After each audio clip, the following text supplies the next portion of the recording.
From one gamer to another, assuming you are one, here are the video games I played in the first third of 2025.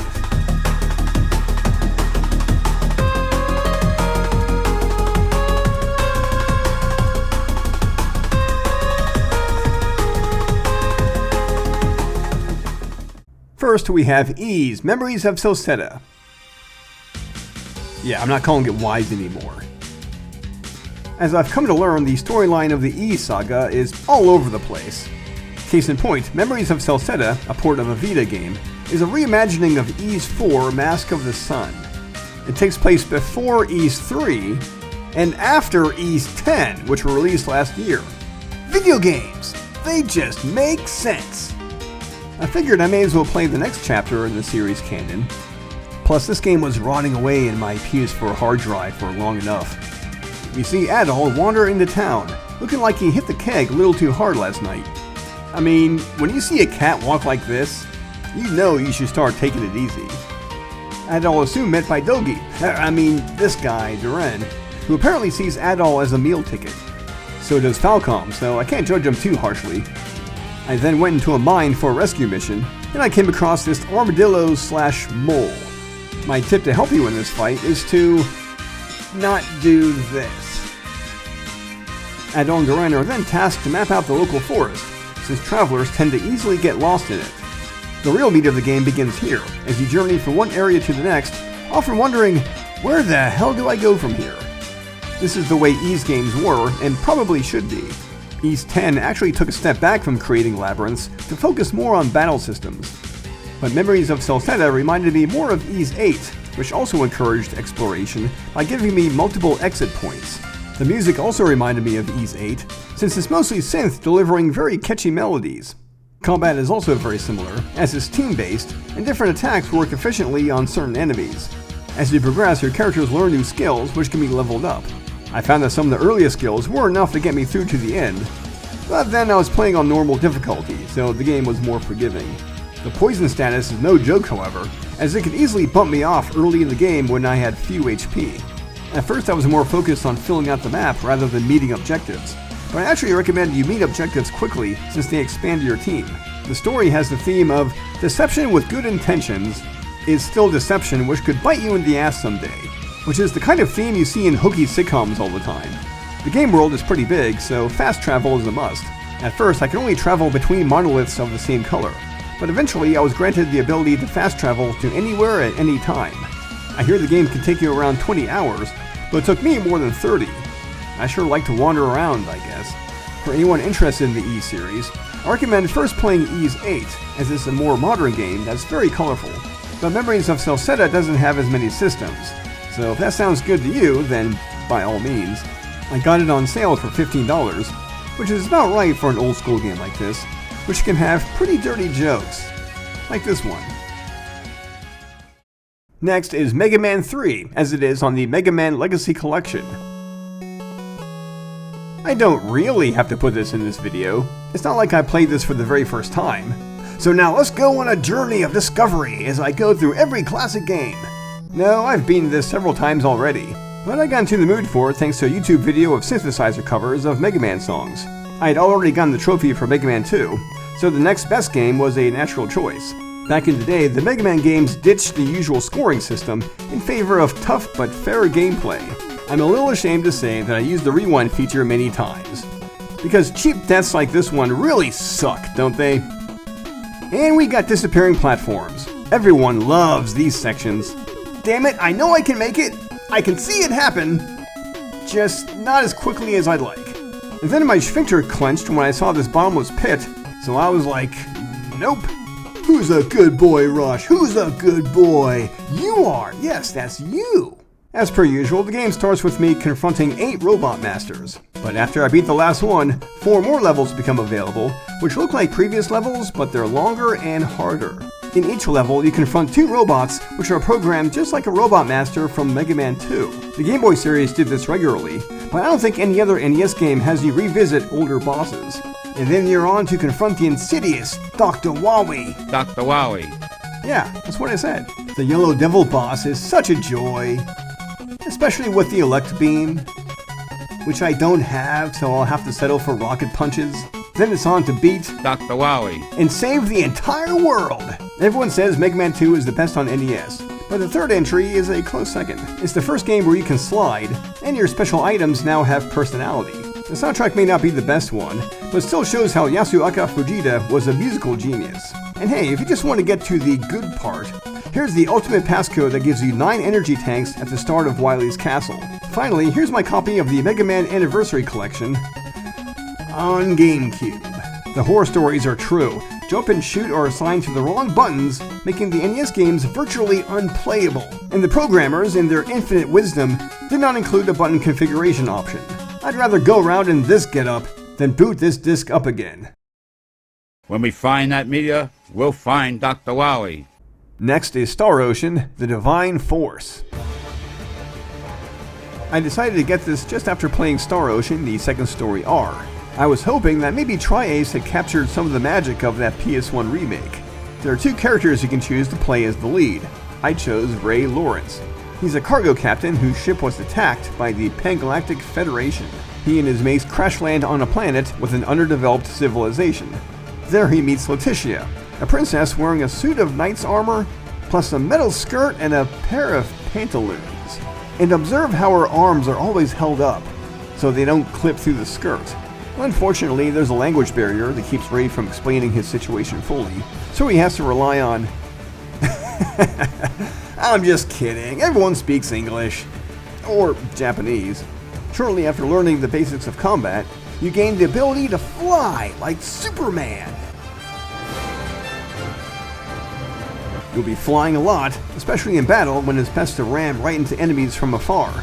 And there's a technique called blindside, where you paralyze foes by suddenly darting to the side while flying towards them. It doesn't work all the time, so it's best to do it to an enemy that's facing you. There are also skills you learn and program into combos, just don't forget to level them up with your skill points. Skill points also activate tiles and skill trees. And get a load of that text, which is so damn tiny you might need a magnifying glass. Sounds fun, right? Well, sure, at first. But I knew right away that all this would get tedious. And fast. The same can be said for many combat systems in JRPGs, but sometimes a gimmick can overstay its welcome. There was a game I played not long ago that also had a lot of flying in its combat. Neo, The World Ends With You. It worked for me there because the combat was incredibly fast and kept me on my toes. For all of that game's story problems, it was the combat that kept me invested. Not so here, as enemies hardly fight back and they have lengthy tells. This is also one of those games with decently large areas, with a lot of empty space and few enemy parties. Visions of Mana also had a lot of empty space, but there are also collectibles and optional battle arenas, plentiful distractions. But in Star Ocean 6, you can run around like a jackass for a long time and not see any enemy parties. Leveling up in other games is pretty fun since it doesn't happen often, such as in Dragon Age Origins and Baldur's Gate 3. But here, I was constantly returning to skill trees and plugging away at empty tiles. A tedious task that took away the thrill of getting stronger. Previous games have been criticized for how its characters look like creepy plastic dolls. Well, Star Ocean 6 shows that it was no accident, as it continues with that art style. Yeah, it's easy to imagine animatronics with latex stretched over them. Plus, the female characters tend to have pretty revealing clothing, such as this android with low-riding leather pants. And that's too bad, because Star Ocean is obviously based on Star Trek, and Star Trek would never do this. Star Trek envisions a future where mankind has moved beyond sexism and racism to build a society where there truly is opportunity for everyone. It's a show that strives to show mankind at its best. That doesn't include exploitive and sleazy practices meant to drive up viewer count. Star Trek has always been the epitome of, wait.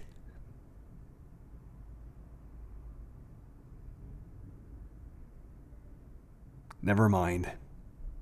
The story dragged at first since it was mostly about recruiting new characters and dealing with monster problems.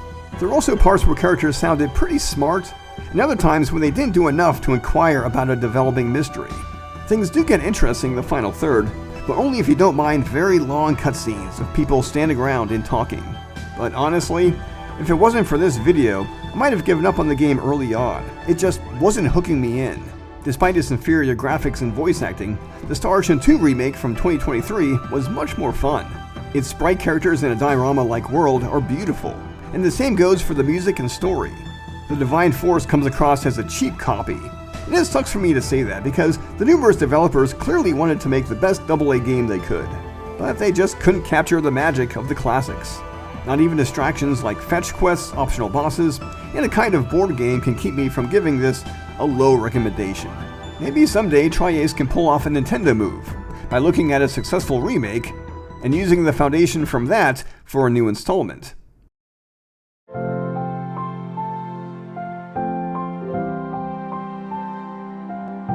Ow!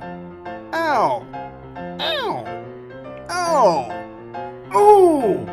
Oh! At long last, we have Donkey Kong Country Returns for the Switch. I was really looking forward to this because, until now, there was no good way to play this game. On Wii, holding the Wiimote sideways seems to naturally be the best control scheme, but the 1 and 2 buttons are only for jumping and holding items. To do your rolling move, you have to shake the whole damn thing. Imagine doing this today. It's no wonder players got sick of waggle controls. Using the classic controller is simply not an option, which leaves us with the nunchuck attachment. This was my preferred way to play, even though I still had to shake to do the rolling move. At least this way I only had to shake one of my hands. On the 3DS, there's no shaking here. But now we have a new problem. This game was clearly meant for the big screen. Seeing Donkey Kong and crew being so tiny on an already tiny screen leaves a lot to be desired. Not to mention the regular bouts of frame dropping. But now, finally on Switch, I can use a regular-ass controller with no gimmicky controls.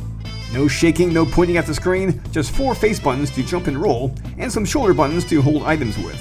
The story is that floating tiki people have risen from the depths of hell to take over Kong Island. They hypnotize the local fauna to have them steal Kong's precious banana hoard. But for some reason, they can't hypnotize Kong himself. I don't know, maybe he's a Toydarian or something. Not one to let bad guys get a leg up, Kong ventures forth to take back his banana hoard. And he might want to hurry. Along the way, he'll pound the ever-living shit out of parrots, frogs, furry blueberries, and those strange tiki things. But the pig! The pig's cool. The DKC games are generally considered tougher than Super Mario, thanks to devilish level designs that require good timing and sharp eyesight. Not to mention how Kong isn't as nimble as Mario, since he moves as if he has greater weight. This game is no exception, as it's so tough Elon Musk would have to pay people to play it for him. Just kidding. He'd have interns do it. No need for payment there. Just like in previous games, the gameplay is kept fresh with new ideas in nearly every level. You can find yourself avoiding a giant octopus, jumping in minecarts, and getting shot out of cannons. Or barrels, rather. Taking this kind of abuse from barrels is pretty fun, since there's something cathartic about plowing Kong into floors and statues. Not to mention crazy situations like cart rails that don't act the way they should. I guess that's what I get for bashing the heads of these moles. One of my favorite gimmicks is the rocket barrel. All you can do while riding is press a button to go higher, and release to go lower. It's fun, but also very unnerving, especially if I want to get all the collectibles. I have to press and release at just the right times while taking momentum into consideration. Someone doing this for the very first time might die again and again, but they'll always want to try it one more time.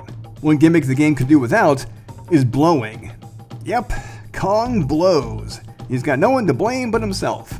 It was a very tedious task on Wii since I had to shake the Wiimote while pressing down. And while it's less painful on Switch, it still feels like a tacked-on mechanic. You gotta blow on anything you can though, in order to uncover collectibles such as golden puzzle pieces. When you're not playing co-op, Diddy can hitch on Kong's back and supply extra hearts and his rocket hovering ability. In some stages, hovering is very useful, but I often found myself relying on it a little too much. Cranky Kong runs the item shop, and he's cranky alright, but he does give the kind of cutting barbs he's known in the past for. He's not George Carlin anymore. He's Uncle Joey from Full House. Absent from the game are Funky, Dixie, and Candy Kong. They've been dropped out, but hey, if you want to see them, that's what the internet is for.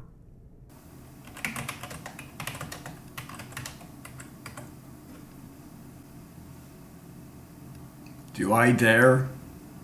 Yeah, for scientific research.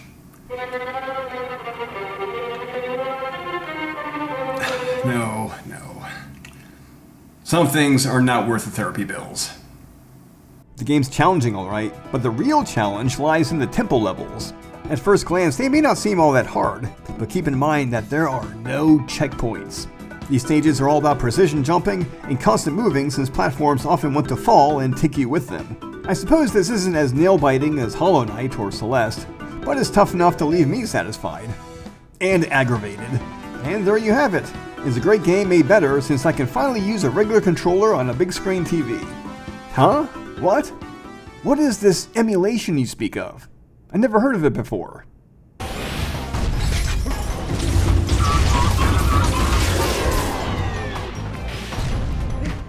I understand many of you are disappointed with the remastering job. Well, with different textures and missing effects. And yeah, it could look a lot better. But look on the bright side. Could look worse. Oh god. It could look so much worse. Oh dear Lord, have mercy! He's staring right into my soul! Next is Baldur's Gate 3. Kind of. I'd started a new campaign long ago, not sure if I'd ever complete it. But then I had the idea of doing something I would not ordinarily do. I went to the wicked drow Minthara to make her an offer she couldn't refuse. I told her of the runaway tieflings at the Druid's Grove and offered to help with a raid. The cowards found refuge among the desperate. Perfect. If the inhabitants do not realize you are the knife at their throats. The next day I went to the tieflings disguised as a friend, and after I blew their horn, I opened the gate to let the enemy inside. You're mad. How did I not see it? I guess I was mad, but hey, the game allowed me to do this. I fought the tieflings alongside goblins and other vicious monsters, then went further in to fight my way to the grove, eliminating tieflings and druids alike. Praise the Absolute. She will reward us well for this exquisite carnage. At camp that night, the goblins partied like savages, and Minthara showed her appreciation in the only way she knew how. As for my other companions, well... What a glorious celebration. Hip deep in gore.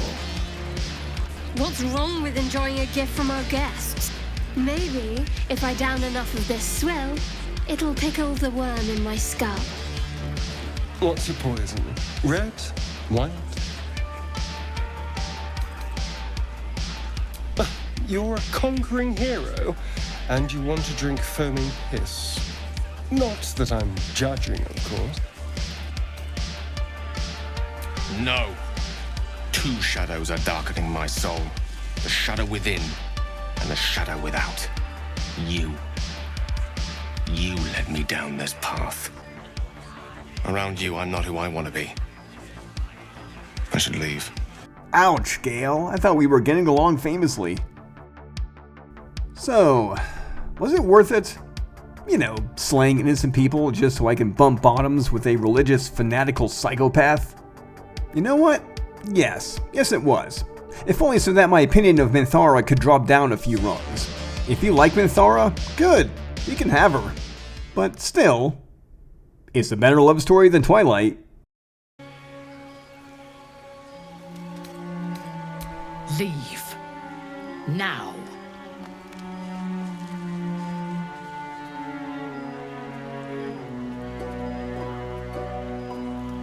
Next is Octopath Traveler on PS4. This is the game that convinced me to get a Switch. Well, I was bound to get a Switch anyway, but this game made me hurry my ass up. It had virtually no hype behind it until launch day, when suddenly every YouTuber worth watching sang its praises, saying this was the game JRPG fans had been waiting for. 6 years later, it finally came to PlayStation, and I waited for a sale.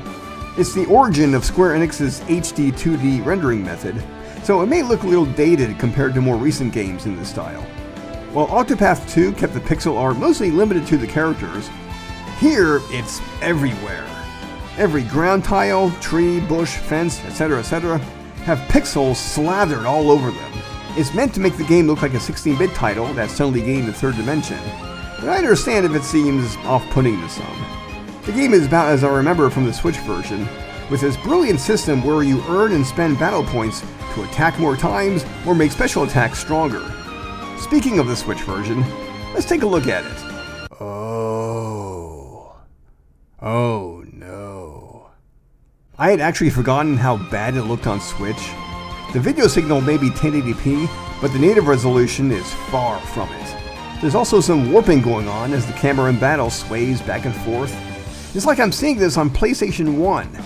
I hear the Switch really struggles with the Unreal Engine. Then again, here's Live Alive on Switch, or however the hell you pronounce it. It looks a lot better because programmers had no doubt worked tirelessly on improving Unreal's performance on Switch. Anyway, here's my B team kicking the crud out of higher level enemies because I transferred my A team's late game equipment. Now my B team can level up in no time. If you've only played Octopath 2, the first game is worth a shot. The character stories aren't as good, but I think they're worthwhile.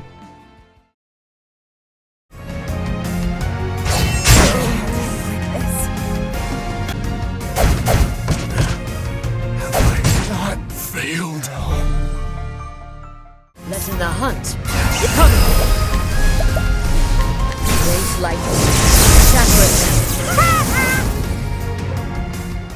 Next is Mega Man 11. I'm not that much of a Mega Man fan, which is why it took me years to finally get this. When I recently saw it on sale for $10 or $15, I don't remember how much, I got it for the hell of it. And oh my god, this game is pretty damned difficult. Again, it's not as hard as Hollow Knight, but it's harder than I anticipated. We're talking insidious level design with precarious platforming and enemy projectiles that are pretty hard to avoid. And look at this shit! Just getting through this part made me grit my teeth right down to the nerves. The bosses, now free from NES hardware limits, can move blazingly fast and take on different forms. And yeah, I wasn't very good at avoiding damage on my first go-rounds. The stages are surprisingly long. This might be the one Mega Man game with the longest initial stages. I'm guessing the devs wanted to make up for how there's only one main villain, thus there's only one villain headquarters. I ended up playing the game on easy because Master Mega Man player I am not. And I'm not interested in training either, which is certainly one reason why I spent all my Bolt money on items that gave me an edge. The story is pretty cheesy, but it's the kind of thing that a child would think up of while playing with action figures, which suits this franchise just fine. It's really just a setup for the double gear system, which allows you to slow down time and enhance your weapons. Slow down time may seem like a cheat, like exploiting slowdown in an NES game, but this game is specifically designed for it. Sometimes you have to slow down time, or else you die. Space is warped and time is bendable. The soundtrack is funky synthwave that makes no attempt to switch up the sound for some variety. It's overall disappointing, if only because there are no kinds of the earworms found in earlier Mega Man games. Finally, I just want to add that, yes, I had one spot Mighty Number 9. I never beat it because I just couldn't defeat this one boss. Plus, always having to zip through enemies was pretty tedious and felt unnecessary. And despite the Kickstarter campaign raising $3 million, and the game being made in Unreal Engine 3, the game looks pretty derpy. Of course, there's a theory, and mind you, it's just a theory, that the developer Concept put much of that money to work on a game called Recore. Now that looks like a $3 million game. Wouldn't you agree? Next is Baldur's Gate 3. Yes, again. This time I created a new character and did something very few players do. On their first playthrough anyway. Wait! Get me out of here! I can help you! If you leave me, I'm dead. Please! Nope. Bye, bitch. 6.5 hours later. Oh, why? Why did I leave her behind? Oh, she's dead because of me. Deader than a doornail. And I could use a friend now. Oh, there she is. Try killing a couple of these monsters before you die. Lessens the load for me. What? Screw you. You can't tell me what to do. I do what I want. So, I got two choices here. But why play those when I have this? Last year, Persona fans were treated to something kind of old and something very new. I mean, Metaphor Refantazio is basically a Persona game. This guy is Igor. The so-called archetypes are personas. Many of the labyrinths have safe rooms. Supporters are the same as confidants. And there's a calendar with strict deadlines you have to meet. Just like in Persona! But even though I am a Persona fan, I was on the fence about getting this. I guess my hesitation was overcome by how Metaphor won RPG of the Year at the Game Awards, practically stealing it from Final Fantasy VII Rebirth. You'd think the judges would be like, "Congratulations, Square Enix, on spending a shit ton of money to deliver rock-hard abs on hula girls." I figured any game that pried away the limelight from Square Enix's AAA offering was worth looking into. If I told you the story was about an election to decide who will be the next king, you might understandably say, "Wow, that sounds like the most boring piece of shit ever burned into a Blu-ray." Like, what do you have to do? Put together a platform? Hire volunteers? Make speeches in grand echo chambers? Well, of course, it's not as simple as the ministers announcing that there's to be an election. No. Instead, the royal palace rises into the sky with the old king's face sculpted into his underside. And it's the king's deceased spirit who announces that there's to be an election, determined not by ballots, but by the hearts of the citizens. Sounds utterly insane, I know, but that's Atlas for you. You play as the protagonist, a young man with longish dark hair. I know there's so few of them in these games. Your protagonist, after a botched mission, decides to throw his hat into the ring and run for kingship. Although it's not really as simple as I'm making it sound. The villain is Count Luis, a young upstart who quickly climbed the ranks in the military. And by the way, this isn't Luis. This is Sauron the Deceiver. This is Luis, who bears a resemblance to Sauron that might not be entirely coincidental. He promises to bring equality to the nation. But if you know politics, then you know that equality has a rather loose definition. Persona 5 also has a politician as a villain, but his politics were kept vague so the writers didn't step on any real-life toes. But with Luis, his politics are clear. Survival of the fittest is the way to go. And I think it's this story that won the game RPG of the Year, for its view of how election candidates can exploit anxiety and tribalism to get ahead.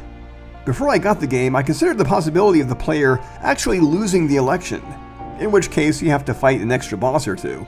But no, the outcome is the same no matter what you do to drum up support. Just go through the story and you'll see the same ending as everyone else. I think this is a missed opportunity. The game could have further encouraged you to play smarter, not harder. But no, it's just another JRPG with a chosen one complex. Combat is about the same as in Persona 5, with flashy menus and everything, with the big exception of you being able to switch archetypes with any party member instead of just the main hero. Combat is mostly turn-based, but if you're at a high enough level, you can defeat enemies in the field with a single hit.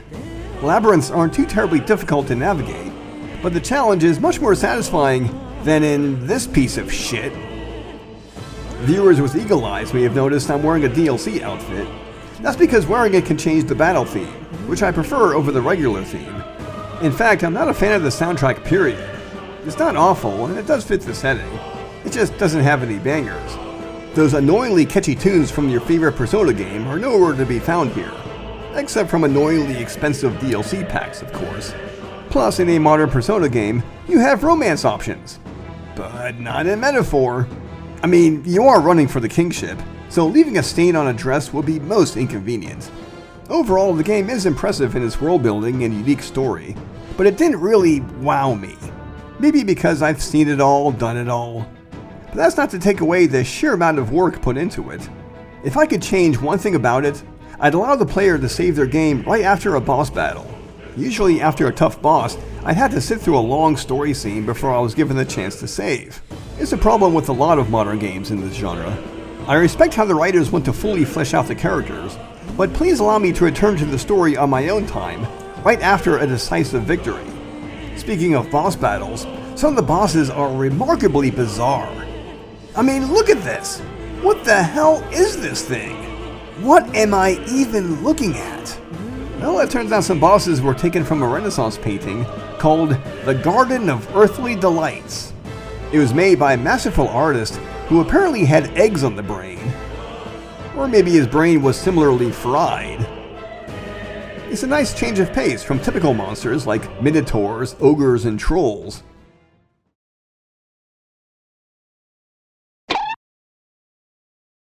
On my recommendation scale from 1 to 10, I give this a 7. It's a very well-made Persona clone that shows how the modern formula can apply to settings outside of Japan. And speaking of Persona, I hope Persona 6 gets an announcement soon. I'm thinking maybe the series can give the high school setting a rest so you can play as someone other than a student. Perhaps as an investigative reporter? Your confidants could be people you interview, and you're on the hunt for a serial killer who has his own persona.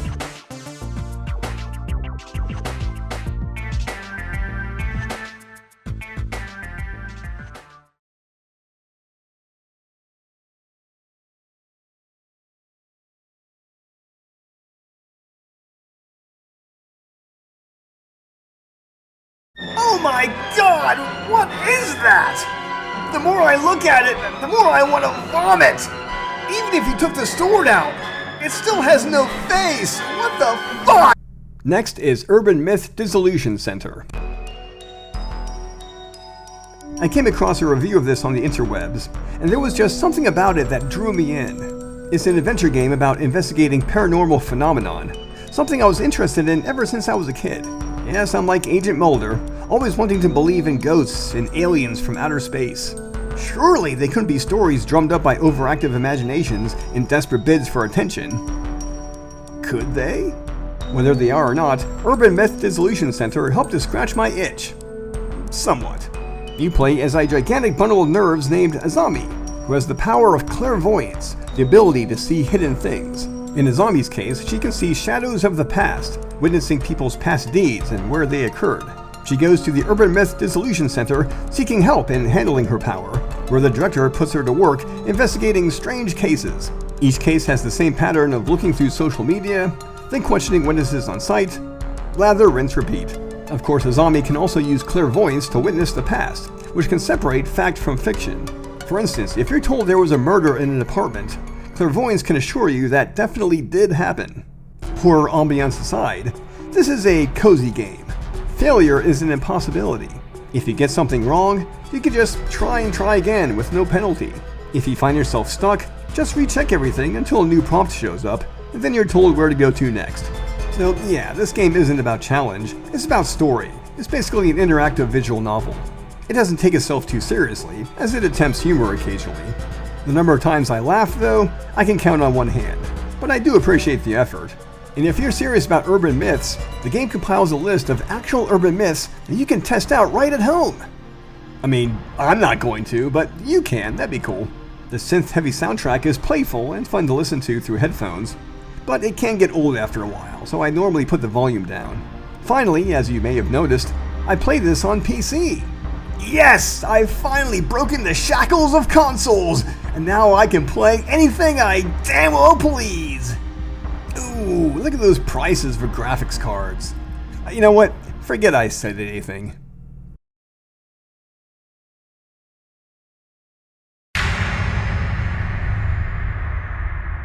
Finally, we have Disco Elysium. In the beginning of Mass Effect 2, your main character perishes in the vacuum of space.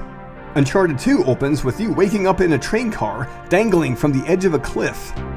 Final Fantasy VI sees two mechs crossing a snowfield, accompanied by haunting music. In Disco Elysium, you wake up in a motel room wearing only tighty-whities. Yep, this isn't exactly a game with an epic scale, but what it lacks in scope, it makes up for with an exploration of the human condition. You play as everyone's favorite protagonist with mutton chops, Harry. Yes, I meant that Harry. Of course I meant that Harry. What other kind of Harry could I possibly be talking about?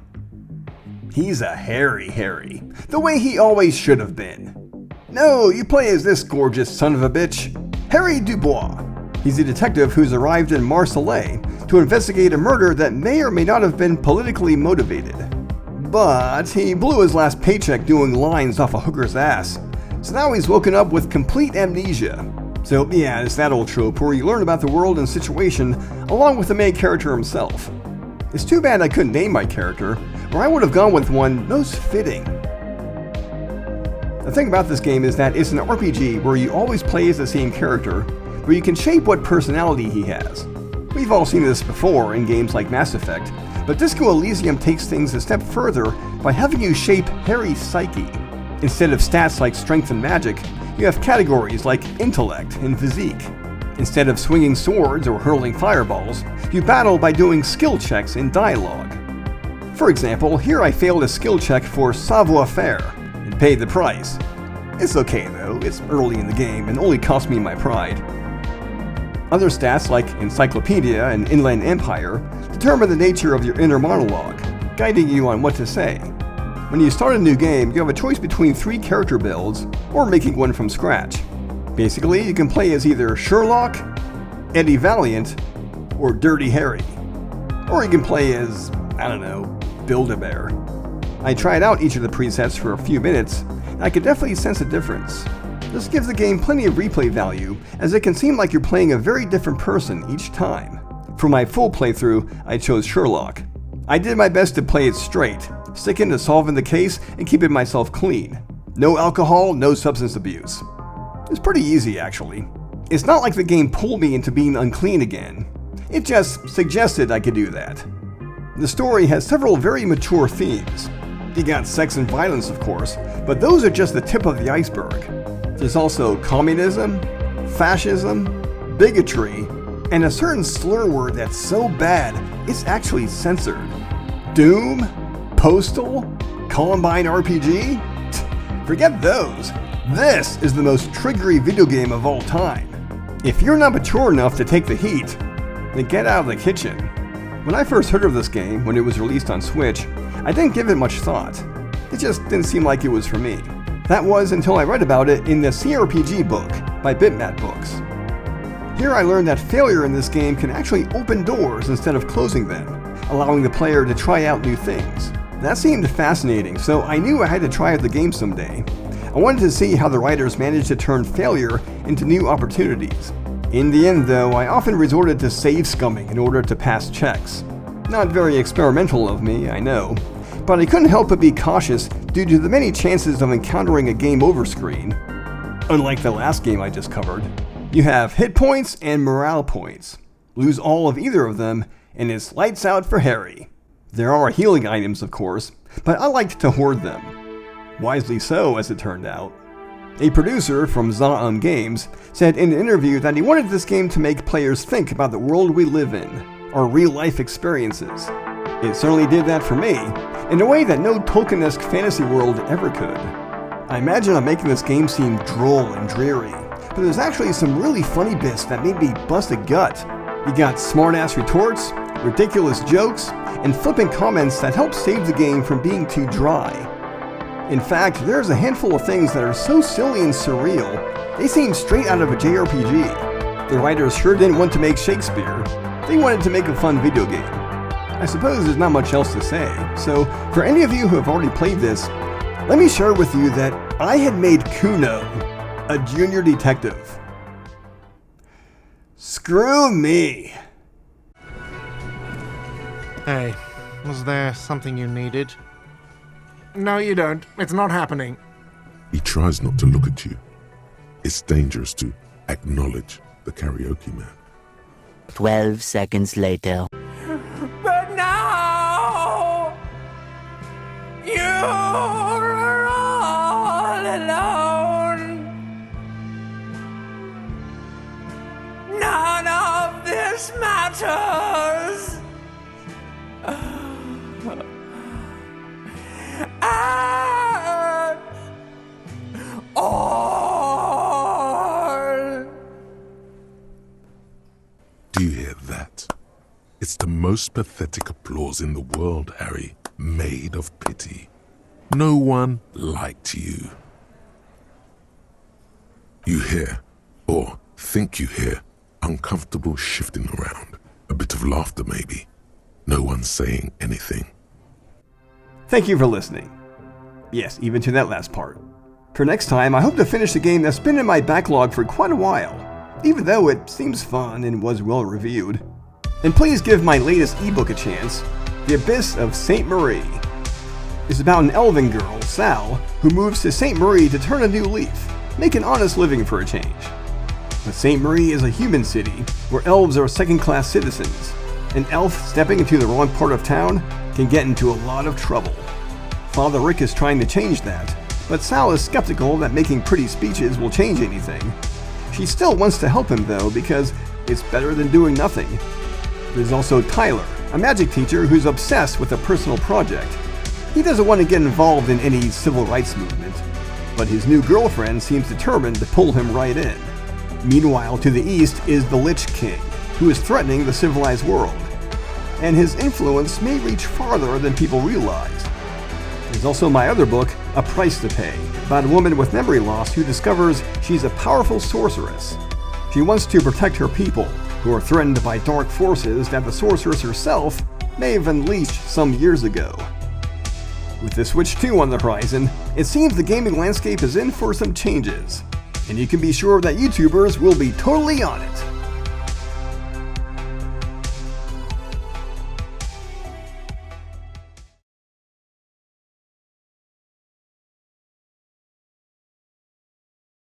What's up, gamers? Gamecom Guy here. I want to talk to you today about the death of Xbox, because it seems the final nail has been put into the coffin. The noxious gases from the bloated corpse have come up into the air and is choking us all. It's been a long time in coming, but it's because of Game Pass. It's the best deal in gaming, but it's cost Microsoft a shit ton of money. It's just not profitable enough for sustainability. I mean, when you go through the Game Pass library, you'll find there's nothing to play. It's simply nothing. Well, except for maybe Halo, Minecraft, Assassin's Creed, Call of Duty, League of Legends. But other than that, there's nothing. Nothing at all! And that's unfortunate, because competition is healthy in any market. But I will admit, it will be nice to finally play Halo on PlayStation 5. And I'm not just saying that because I'm some Sony fanboy. It's got nothing to do with it. It's just that, I need it. I need it. I need it like air. I want it! Moving on, let me share you some tweets that I think signal the coming of the end of the Xbox brand. First, we have this respected games developer who wrote, "Xbox is dead. Just put the two X's where the eyeball should be, and there you go. Couldn't have said it better myself." And then we have this vaunted games journalist who wrote, "Xbox is poopy." A rather indelicate way of putting it, but no contest here. And finally, we have the one and only Bill Gates, who gave us all the final word. "I once donated 100 Xboxes to a children's hospital. I now regret that decision." Ouch! I mean, talk about the sickest of burns. But what do you guys think? Do you have an Xbox? Are you happy with it? Please leave a comment below, and subscribe if you haven't already. But do me the biggest favor of all, and keep coming! And for the last time, no, that is not a sexual double entendre. Please grow up. Hi, thanks for watching that video. If you can, please consider watching my last video, and subscribe. Also, I promise that in whatever I do, I'll try not to expose myself. Again.